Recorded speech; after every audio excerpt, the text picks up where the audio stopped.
Bonjour et bienvenue sur ma chaîne. Voilà, je lance ma chaîne YouTube et ici on va parler parentalité, éducation, voyage, un petit peu style de vie, enfin lifestyle. Voilà, et on va parler beaucoup donc de grossesse gémellaire puisque je suis moi-même maman de jumelles de 2 ans et demi aujourd'hui. On a un petit peu voyagé avec elle, donc je trouvais ça intéressant de vous faire un petit peu mon retour d'expérience parce que le voyage c'est cool, mais avec deux bébés ça l'est un petit peu moins, enfin c'est pas chose facile, ça demande beaucoup d'organisation. Donc voilà, on va parler de ça sur ma chaîne, donc bienvenue à vous. Et je commence tout de suite avec une vidéo sur le cododo. Voilà, donc moi ça fait 2 ans et demi que je fais du cododo avec mes filles. Alors ça a été un cododo un petit peu évolutif parce qu'on l'a pas pratiqué tout le temps de la même manière. Grosso modo, je vais la faire courte, jusqu'à 4 mois. Mes filles donc étaient avec moi dans la chambre, dans des berceaux, donc c'est Kiko qui fait ça, je sais pas si on dit Kiko ou Chico, les fameux berceaux next to me, donc qui sont ouverts d'un côté pour qu'il n'y ait vraiment pas de barrière entre maman et bébé.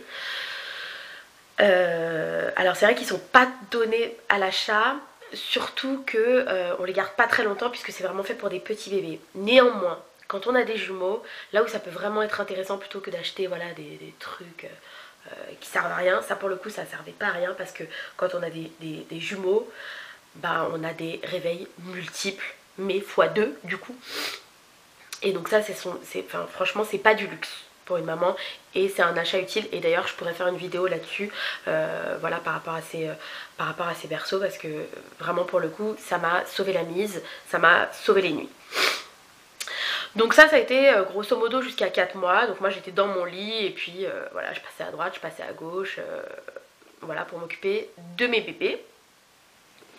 À partir de 4 mois, les lits n'étant plus adaptés puisque mes filles avaient grandi et que c'était plus possible, on a acheté des lits classiques à barreaux de chez Ikea que je ne recommande pas du tout, parce qu'on nous dit de ne pas mettre de tour de lit pour la mort subite du nourrisson. Donc moi j'en ai une qui gigotait beaucoup, elle se coinçait les pieds, elle se coinçait les mains, donc elle chouinait, machin, elle n'arrivait pas à se mouvoir à sa guise dans le lit. Donc elle se réveillait beaucoup, donc à la finale, les deux terminaient dans mon lit, moi au milieu, papa dans le canapé. Bah oui, papa travaille, moi je ne travaille pas. Donc voilà, mais à la limite, bon, les berceaux du coup me servaient de rempart, de protection, c'est-à-dire que j'avais mon grand lit de place, un bébé à droite, un bébé à gauche, et de part et d'autre, les lits pour pas qu'elle tombe. Voilà. Et ça, on a fait ça grosso modo, donc on a partagé la même chambre à 4 jusqu'à leurs 2 ans, jusqu'au moment de notre redéménagement. Donc on a redéménagé et là on s'est dit ok, maintenant elles vont avoir leur chambre.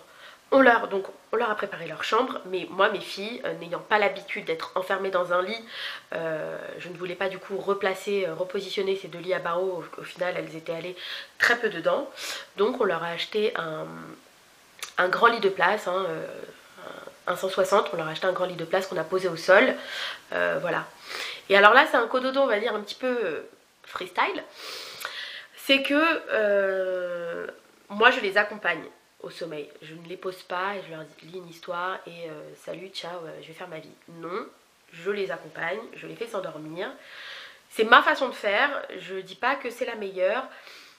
Néanmoins, là où je peux recommander cette façon de faire, c'est que du coup mes filles, après j'ai pas de grand à m'occuper, hein.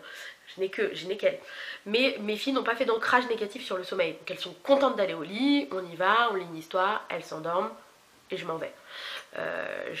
Alors des fois je vais me coucher dans ma chambre avec le papa. Quand les nuits sont un peu agitées, je retourne dormir avec elles. Quand papa a la pêche, c'est lui qui s'y colle. Donc voilà, c'est un cododo, c'est-à-dire qu'elles sont dans leur chambre et c'est nous qui nous déplaçons. C'est notre façon de faire. Je suis plutôt satisfaite de cette façon de faire parce que comme je vous ai dit, elles n'ont pas fait d'ancrage négatif avec le sommeil. Il n'y a pas de terreur nocturne, elles chouinent, elles pleurent, on est là. Moi j'étais contre le fait de laisser pleurer un bébé. Je pense que ce n'est pas recommandé. Après je suis pas la meilleure personne pour en parler, parce que voilà, il y a des histoires d'hormones, de sécrétion, d'ocytocine, tout ça, mais voilà, renseignez-vous, il y a plein de nanas sur YouTube qui en parlent bien mieux que moi. Moi je vous fais part de mon expérience et pour le coup bah, je trouve que c'est plutôt positif parce qu'effectivement le coucher de mes filles n'est pas un problème. Alors je m'y colle, certes, c'est vrai que pendant ce temps là je ne fais pas autre chose, mais au final elles s'endorment vite, les nuits sont longues. Et puis moi je dors quoi, donc des fois je dors avec elle, des fois je dors pas avec elle, des fois c'est papa qui dort avec elle, mais en tout cas la nuit je dors. Oui, alors oui parce que du coup bon, je m'adresse aux mamans de jumeaux en l'occurrence. Moi par exemple mes filles quand il y en a une qui pleure, très vite ça réveille l'autre. Donc au bout d'un moment, c'est-à-dire que là il en va de ma survie et j'ai pris le parti de répondre vraiment immédiatement, enfin quasiment immédiatement. À leurs besoins, parce que j'ai pas envie qu'elles aient du mal à se rendormir, j'ai pas envie qu'elles fassent un ancrage négatif sur le sommeil. Donc voilà pourquoi nous on a pris ce parti pris avec mon mari. Donc je pense que, bon moi voilà, je sais pas jusqu'à quand je vais faire du cododo, mais comme ça me va plutôt bien. Mais je voulais vous dire autre chose pour, les femmes, pour les mamans qui veulent pratiquer le cododo et que les papas sont pas hyper chauds. Voilà, bah, simplement en fait c'est l'expérience. C'est-à-dire que quand il va voir une fois, deux fois, trois fois que ça pleure la nuit, que l'autre se réveille, que vas-y tu te relèves et tu le fais rendormir et l'autre il repleure, et que quand en fait l'un des deux dort avec les bébés, et ben on passe une nuit tranquille, à un moment donné j'ai envie de te dire, voilà.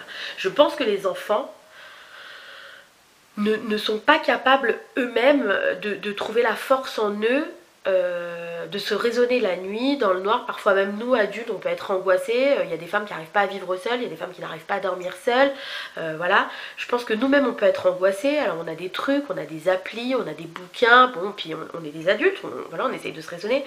Je pense qu'un enfant, on est vraiment là pour le sécuriser, mais aussi au niveau affectif, et la nuit se joue parfois des choses voilà, un petit peu compliqué pour un enfant. Donc je pense, pour moi en tout cas, c'est mon avis, que c'est la meilleure des options, d'une part.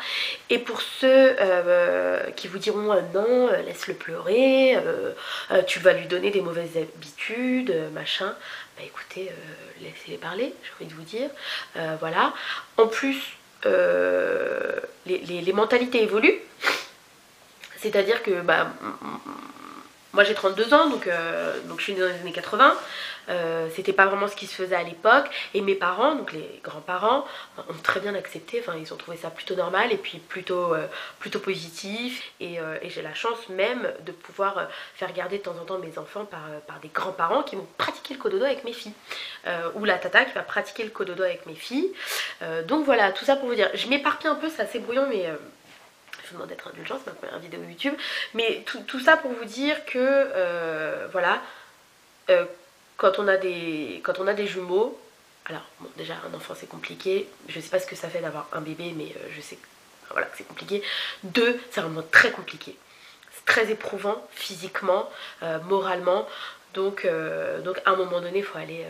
Enfin voilà, bébé dort bien, quand bébé dort bien, bah tu dors bien, et quand tu dors bien, bah t'es moins énervé, et la relation est plus harmonieuse. Donc moi je suis pour le cododo, je le recommande. Voilà, mes filles ont un réel plaisir à aller se coucher.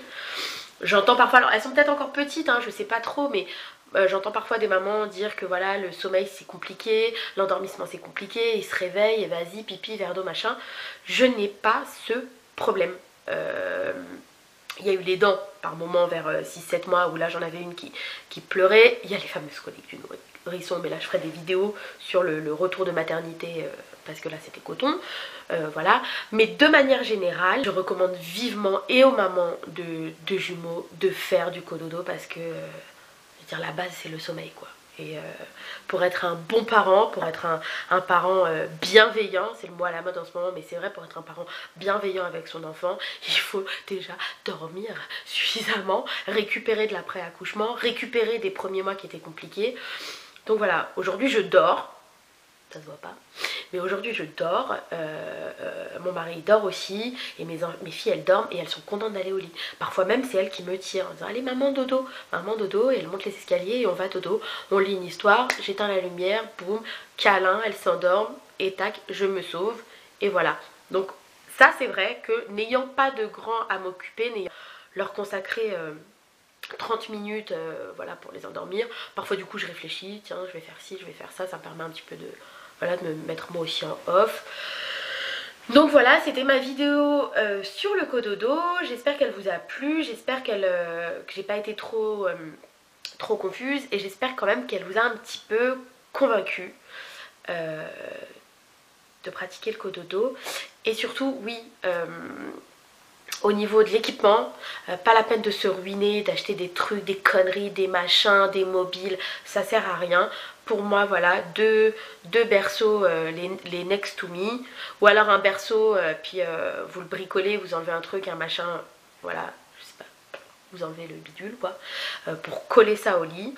Pour avoir votre espace, ne pas prendre le risque de l'écraser, parce que je crois que les mamans, nous on peut pas, on produit une hormone qui fait qu'on est assez vigilant, mais les papas parfois ils dorment comme des masses, donc voilà. Et puis après, nous on fait le lit par terre. Le lit par terre, je pourrais vous faire une vidéo pour vous montrer un petit peu comment j'ai organisé leur chambre. Enfin, le lit par terre, moi je me mets entre les deux, on fait le câlin. Et je me sauve. Voilà, c'était ma première vidéo sur le cododo. Je crois que je suis partie un petit peu dans tous les sens. Voilà. Bon. Écoutez, j'essaierai d'être plus concise et structurée la prochaine fois. Je vous fais des bisous, à bientôt.